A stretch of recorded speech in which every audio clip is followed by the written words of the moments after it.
Next question. Write the principal value of tan inverse sine minus pi by 2. Okay. So now we are having tan inverse sine minus pi by 2. Now we can write this as tan inverse minus sine pi by 2.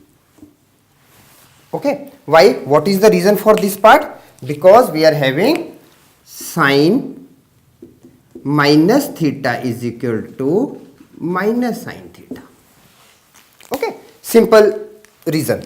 Now next we are having tan inverse minus 1.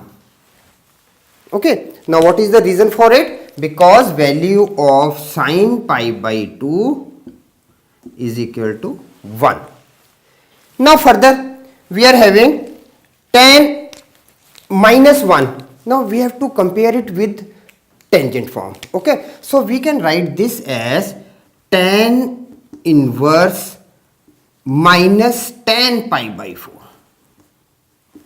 Okay. Because we have to compare it with tan. So we are converting 1 with respect to tan. So we can write it 1 is equal to tan pi by 4.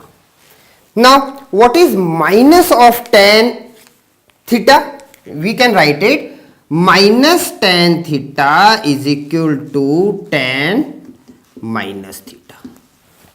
Okay. So the question becomes now tan inverse tan minus pi by 4, and our answer is minus pi by 4, because what the reason is, according to the definition of inverse, we are having now tan inverse tan theta is equal to theta. So the answer is minus pi by 4.